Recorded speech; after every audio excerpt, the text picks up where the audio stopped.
다음은 국회에서 연일 농성으로 수고하고 계신 나경원 의원님의 규탄사가 있겠습니다. 네, 나경원입니다. 저는 국회 본청에서 5일째 농성을 이어가고 있습니다. 국민의 뜻을 지키겠다는 일념 하나로 40여 명에 이르는 동료 의원들께서 함께 해주셨습니다. 모두가 이 절박한 싸움에 하나된 마음으로 나서주셔서 감사하다는 말씀 드리면서 제가 요구하는 것은 김민석 총리 지명 철회와 그리고 법사위 반환을 요구하고 있다는 것 잘 아실 겁니다. 어제는 김민석 총리 후보자가 국회 농성장에 찾아왔습니다. 역시나 김 후보자는 기대를 저버리지 않았습니다. 자료 제출 제대로 하라고 했더니 자료는 냈는데 안 보더라는 뻔뻔한 거짓 변명만 늘어놓다가 자리를 떠났습니다. 어떻게 이렇게 거리낌 없이 거짓말을 할 수 있을까요?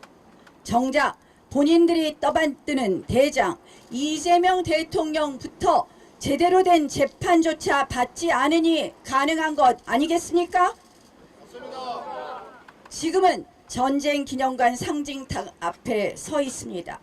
호국 영령의 피와 땀이 서린 이 자리에서 불과 수백 미터 앞 폭주 권력의 심장부에 있는 이재명 대통령께 분명히 말씀드립니다. 대통령께서는 법치를 훼손하며 방탄 궁궐에 숨지 말고 당당히 법정으로 걸어 나오시기 바랍니다. 헌법학계 다수는 헌법 제84조는 대통령 재직 중의 새로운 기소만을 금지할 뿐 이미 기소된 사건의 재판 진행까지 금지하지 않는다고 봅니다.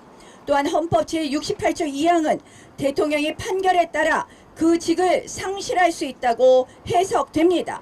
이는 대통령 재판이 계속될 수 있다는 헌법 정신을 보여주고 있습니다.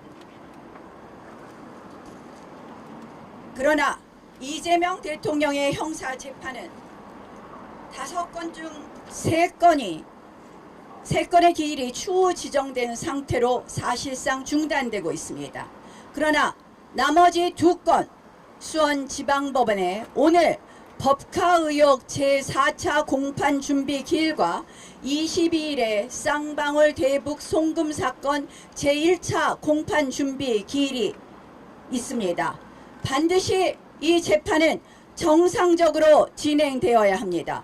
재판은 멈춰선 안 되고 법의 심판은 누구에게나 예외 없이 진행돼야 합니다. 언제까지 대통령이라는 이유만으로 피고인에게 면죄부까지 주어져야 하겠습니까?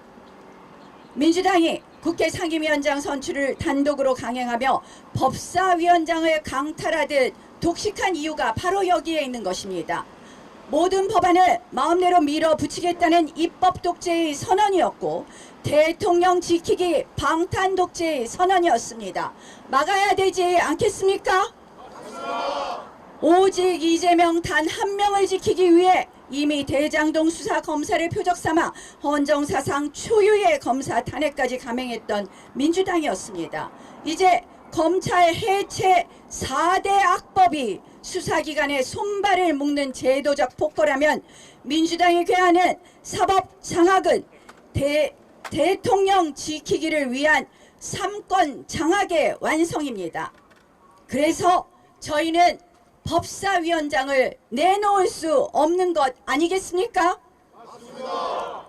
이제 필요하다면 대법관 증언과 같은 신속 사법 장악을 통해 이재명 대통령의 사법 리스크를 원천 봉쇄하겠다는 치밀하고도 파렴치한 정치 공작의 의지를 표하고 있습니다. 이러한 악법 협박에 어제 열린 전국 법관 대표회의는 권력 앞에서 들어 누워 버렸습니다. 굳이 여당을 자극할 필요가 있느냐라는 분위기만이 법관 사회를 지배하고 있습니다. 침묵이 강요되고 눈치가 상식이 된 현실 속에서 사법부의 독립은 서서히 무너지고 있습니다. 대한민국 국민의 권리는 한마디로 지켜지지 못할 것입니다. 이 모든 것이 민주당의 노골적인 대통령 방탄 시도가 불러온 결과입니다.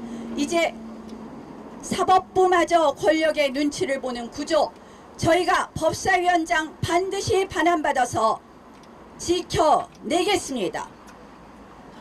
방탄 정국은 인사에서도 매우 노골적입니다. 김민석 총리 후보자는 이미 수사선상에 오른 피의자입니다. 그런데도 대통령실은 국민의 상식과 국회의 협치는 외면한 채 대통령 방탄 내각 완성을 택하며 임명을 밀어붙이고 있습니다. 이것은 또한 보훈 인사입니다. 김민석 최고위원이 수석 최고위원이 보여준 충성, 김민석의 형 김민웅 촛불행동 대표가 만들어준 조기 대선, 이에 대한 보훈 인사 아니겠습니까? 이제 윗물이 맑지 못하니 장관 후보자들까지 이해 충돌과 부패 의혹으로 얼룩졌습니다. 공직사회의 윤리 기준이 무너지고 있습니다. 시중에는 아까 원내대표께서 대출 6억 원 규제로 시중에는 여러 가지 정말 의혹들이 나오면서 이것은 말도 안 되는 규제다, 이런 이야기가 나옵니다. 그런데 이런 이야기가 있습니다. 우리 배추 총리, 장농 총리, 스폰 총리라고 불리우는 김민석 총리 후보자가 현금 6억쯤은 장농에 가지고 있으니 대출 규제를 6억 원으로 해서 현금 부자만 이 부동산 취득하게 하는 것 아니냐, 이런 대출 규제가 말이 되느냐라는 그런 이야기가 나오는 거 아십니까, 여러분?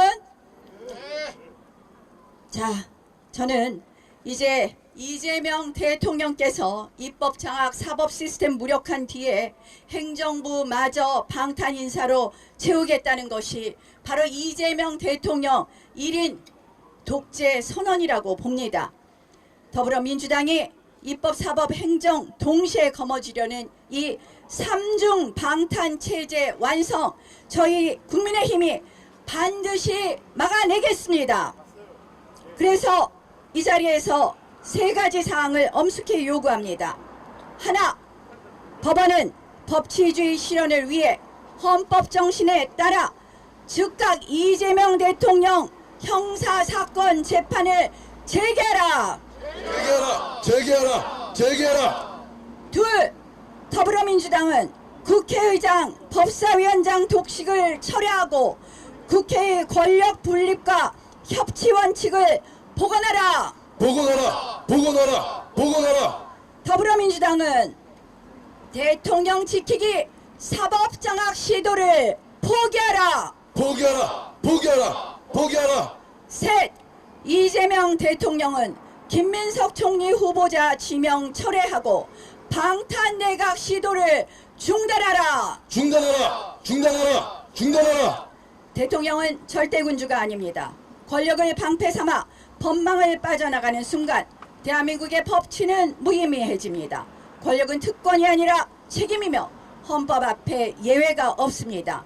이재명 대통령께서는 이제 그만 방탄 정국을 멈추고 당당히 재판을 받으십시오.